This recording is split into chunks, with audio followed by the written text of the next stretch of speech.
Good morning, ASEAN. Freshen up your world, your thought, and your idea with us every weekday from 7:30 to 8 a.m. And we Jong Prasid. And I'm also here with you, Nirasha Malisaklami, and today is Wednesday, 10th of July, 2013.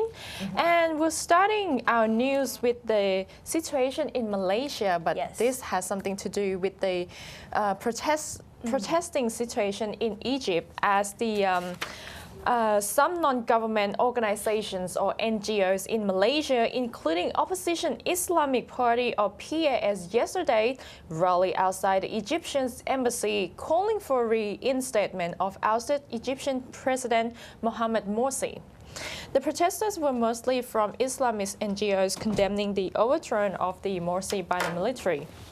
Hundreds of protesters staged a boisterous rally outside the Egyptian embassy in Kuala Lumpur's diplomatic enclave, and they were also condemned the killing of Morsi supporters by security forces. They were hailing his name repeatedly. Many carried portraits of the now detained leader of the Muslim Brotherhood. Dr. Maslin Malik, who is from the International Islamic University, said that what's happening now in Egypt is a sheer betrayal of democracy and people's choice. The opposition Islamic Party leaders were also present at the protest, calling for the reinstatement of Morsi as president immediately. And meanwhile, Malaysian politicians are split over what happened in Egypt. The opposition, led by Anwar Ibrahim, is staunchly against how Morsi was ousted, and they recognize him as a democratically elected president. The Malaysian government is taking a different stand. While it stopped short of saying it is a coup, it is urging peace and restoration of democratic process and for Egypt to quickly return to civilian rules. The protest ended peacefully after a memorandum was handed over to the embassy officials, however, with some planning more protests in the days ahead. Cambodian lawmakers called yesterday for the United States to cut off aid to Cambodia unless the veteran strongman Hun Sen allows free elections on July the 28th. Hun Sen, who has ruled Cambodia for 28 years and vowed to stay in power for another decade, has been accused of muscling dissent to eliminate any chance of losing. The main opposition leader, Sam Rainsy, lives in exile and faces prison if he returns as planned. Cambodia briefly banned foreign-produced radio broadcasts ahead of the election. Representative Steve Chabot, who heads the House Foreign Affairs Subcommittee on East Asia, said he had no doubt Hun Sen would win a fresh term as Prime Minister through the incitement of political violence, corruption, and nepotism. Chabot praised the decision of U.S. President Barack Obama and other Western governments not to send observers to legitimize the election. He also said he was introducing legislation to cut assistance to Cambodia if the election is not fair. Two prominent Senate Republicans, Marco Rubio and Lindsey Graham, introduced a similar bill saying that a Cambodian government formed through illegitimate elections would be ineligible for direct U.S. aid. The proposal also called for the United States to reduce development assistance and to use its influence to encourage international institutions to do likewise. Obama has made Southeast Asia a top priority, but has kept a distance from Hun Sen. During a visit to Cambodia in November to attend an East Asia summit, Obama pressed Hun Sen on human rights and democracy in a meeting that the White House described as tense. And still in Cambodia's General Department of Taxation yesterday said that it had collected $470 million of tax in the first 6 months of this year, which is up 20% when compared with the same period last year. The revenue had been taken from tax on profit, withholding tax, tax on salary value-added tax, special tax on certain merchandises and services, turnover tax, vehicle tax, patent tax, and property tax.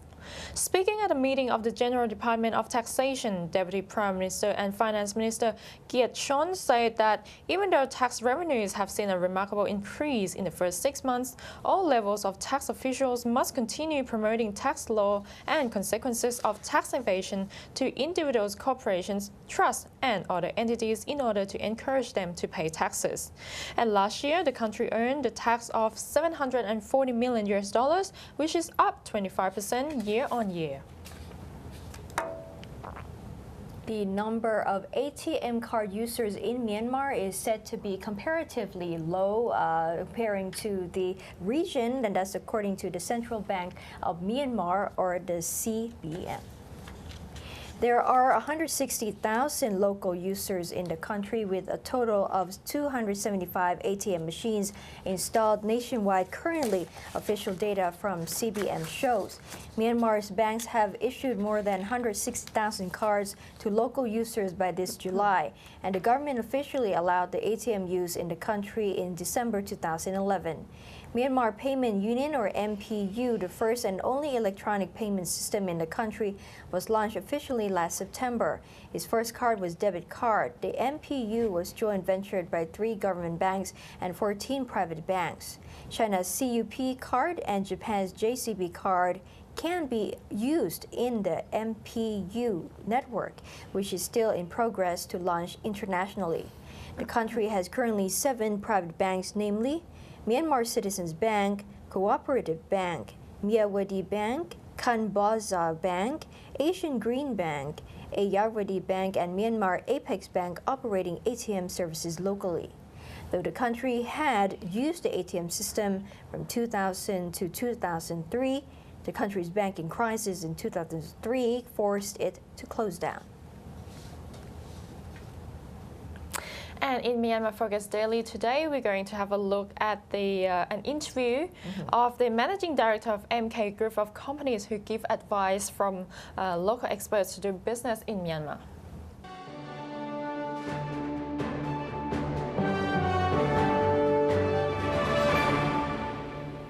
As MK Group of companies has over 2 decades of experience in Myanmar market, many new investors who eye Myanmar market have come to the company for some advice or possible business partnership.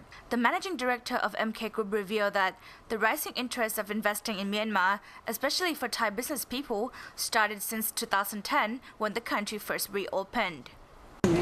ผมคิดว่าตอนนี้เนี่ยอย่างแรกเลยคือเรื่องอสังหาริมทรัพย์คือไม่ว่าจะเป็นออฟฟิศโรงแรมหรือว่าพวกเซอร์วิสอพาร์ตเมนต์ตรงนี้เนี่ยดีมานด์สูงมากแต่ซัพพลายไม่พอครับผมว่านี่คืออย่างแรกเลยที่คนจะเห็นเวลาเข้าไปอย่างที่2ก็คือผมว่าสินค้าบริโภคทั่วไปหลังจากที่คนเริ่มมีกำลังซื้อมากขึ้นเนี่ยผมว่าการบริโภคพวกนี้ก็จะมากขึ้นเรื่อยๆด้วย Even though the amount of investment is high in property sector due to growing demand, the executive suggested with current occupancy and limited supply, investing in property is still feasible. In conducting businesses in Myanmar, having the right partner is one of the key steps. MK Group looks for 2 main factors in partnering with foreign investors, namely the expertise of the interested partner and the business transparency. สิ่งแรกที่เราจะดูก็คือพาร์ทเนอร์เนี่ยมี expertise ในธุรกิจที่ตัวเองทำเนี่ยมากน้อยแค่ไหนแล้วก็ positioning เนี่ยในประเทศสมมุติในประเทศไทยนะครับว่ามีความแข็งแรงมากน้อยแค่ไหนเพราะผมคิดว่าสำคัญที่สุดที่เราต้องการเนี่ยก็คือเรื่อง knowledge แล้วก็เรื่อง technical know-how ที่จะมาช่วยเรา support ในการเติบโตในประเทศพม่าครับอย่างที่2เนี่ยก็คือที่เราดูเยอะที่สุดเลยนะครับก็คือเรื่องความโปร่งใสและความจริงใจของนักธุรกิจที่เราเป็นคู่ค้าด้วยครับเพราะเราทางเราเนี่ยนโยบายเราคือเราโปร่งใสและจริงใจอันนี้คือสำคัญที่สุดเลย With the influx of foreign investment, this local company sees as an advantage to the country.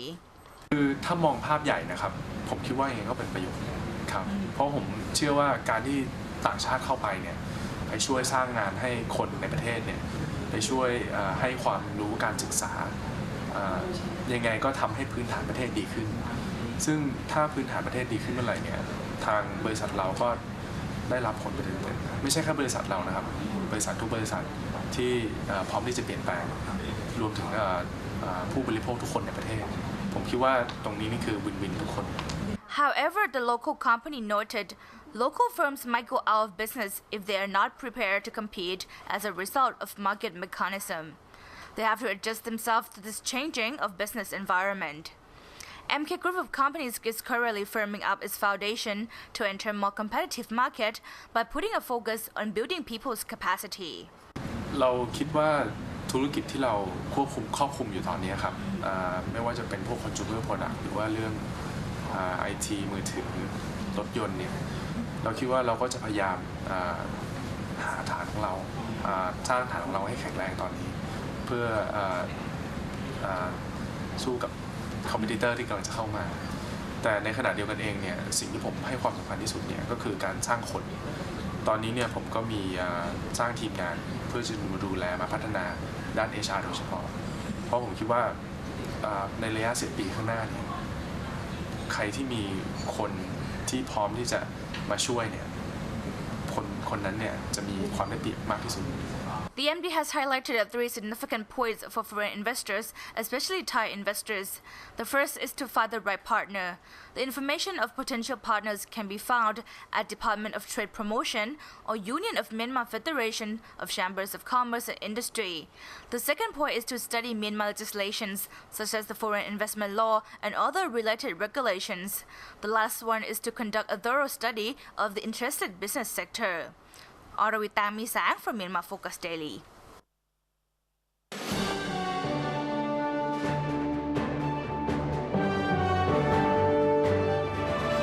After the break, IMF cuts the growth forecast for Southeast Asia this year.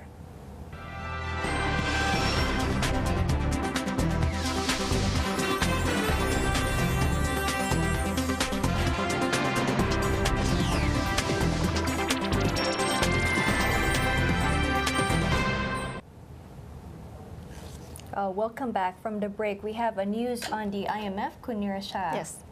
So IMF cuts the ASEAN growth forecast for 2012, isn't it, Kunvina? So its growth forecast for the Southeast Asian was back existing downside as well as the emergence of new threats to growth that include slowing credit and tighter financial conditions.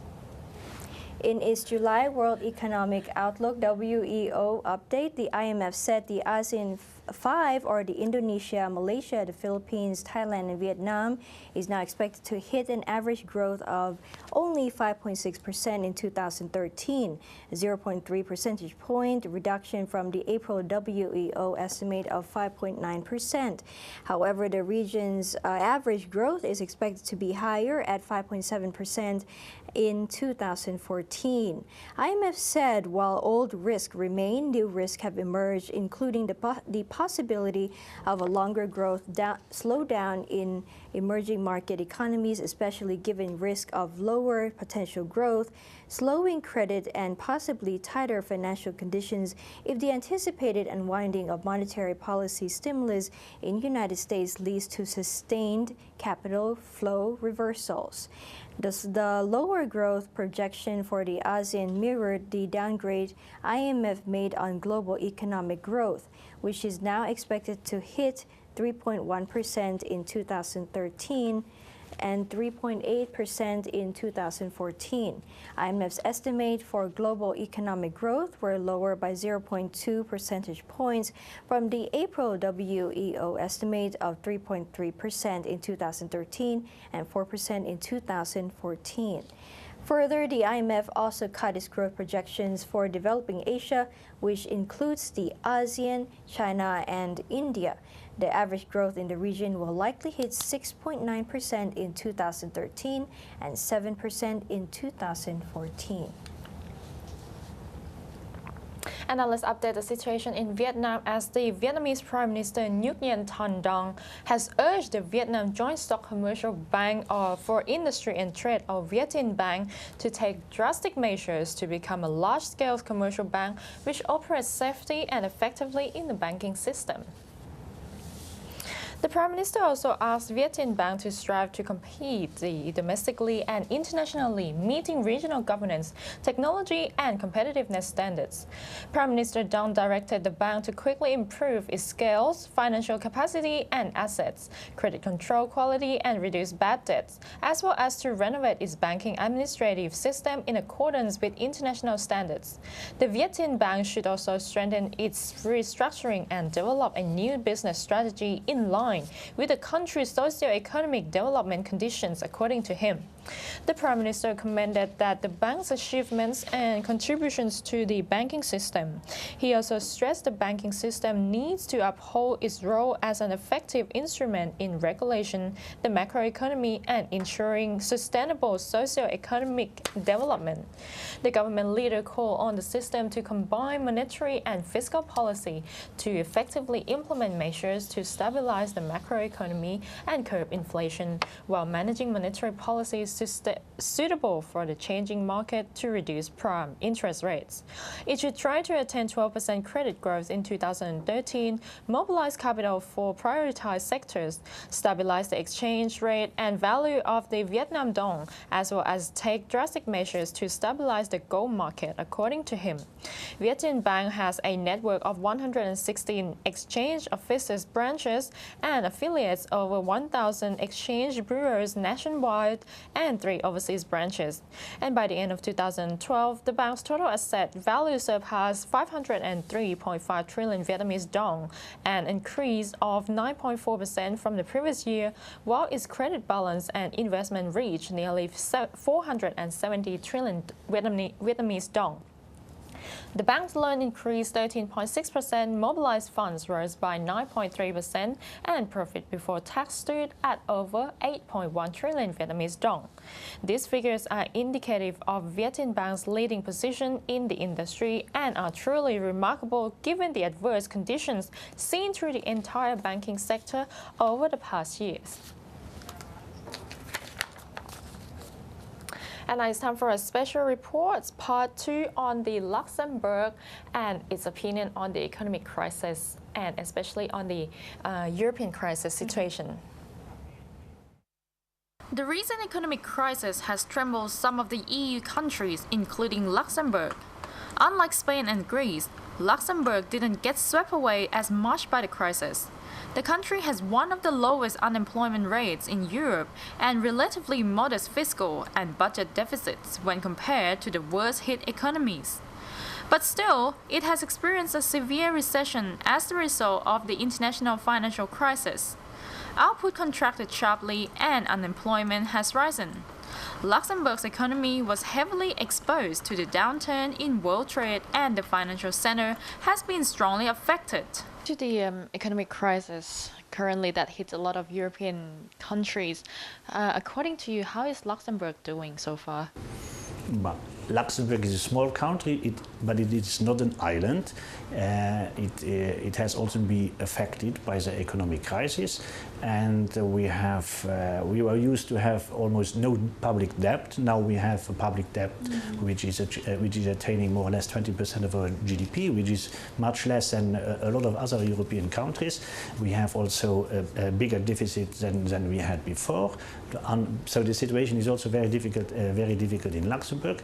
So the government is trying to deal with this situation by deciding some structural reforms, doing some savings, but without killing the growth. So we are not cutting the wages, we are not cutting in Luxembourg, or we are not dismantling in Luxembourg the social network we have. The government is going on to do public investments, even if the money needed for this is not so important like it was in the past. But we are trying to do well, and I hope that in the near future the situation will improve also in Luxembourg. Do you think it's going to take a large impact on the, what shall I say, Luxembourgeois on the society. On the people? But that's what until now the government has prevented. So so the unemployment has increased a little bit, but not too much. We are still under 7%, which in Europe is not a very high percentage. And as I told you, the government is not really touching on the pension systems, nor on the wages. So the people as such are not directly affected. But we have increased some taxes because solidarity taxes were to help in these difficult situations. But with a high level of living we have, so I think for the time being, Luxembourg people are not too much affected. Mm-hmm. So, do you think that in the longer term the euro will be a viable, stable currency still? Well, you may know Luxembourg is a member of the Eurozone, and even our Prime Minister, he chaired during 7 or 8 years the Euro group. So Luxembourg was also had a monetary union before the Euro was created. Luxembourg was in a monetary union together with Belgium. So we think that not only the euro will survive, but the euro as such is for us a guarantee for a strong and solid and united Europe. And I think without the euro, a small economy like the Luxembourg economy would have been affected much harder by the economic and the financial crisis. So in any case, we always insist in saying that that is not a euro crisis. It's a crisis of a sovereign debt crisis in some countries. But a lot has been done on the level even of the head of states of governments. They met very regularly, and they have created a lot of rules and mechanisms which should help to prevent crises like we have now, and should also help to cure the situation in those countries which are the most affected. So we are very optimistic, without ignoring the challenges which are lying ahead. Well, since ASEAN is going to be implemented in 2015, which is in a few years' time, and 10 nations are going to form, just exactly like the 26 nations, 27 in the EU. Do you think that ASEAN will follow the path the same as the EU? Well, as I said in the beginning, so we are supporting all the efforts of integration in this part of the world. That could be that, first it is very important for the countries and the people of those countries concerned, and they will come together even closer. So they will certainly by developing this Asian economic community improve their standard of living. There will be higher growth and so on, but there will be problems, and that's for sure. So sometimes you have to be competitive. Some countries have advantages, and some others have disadvantages in some fields. So you have to adapt, and it is up to every and each country to do what the governments thinks is necessary to adapt to a more competitive situation. Thank you very much. Thank you very much. And that wraps up our Good Morning ASEAN. Stay tuned with us again, same time, same place, same channel. Thank you so much for joining us. I'm Reena Jungprasit. And I am Nirasha Malisak Lami. สวัสดีค่ะ สวัสดีค่ะ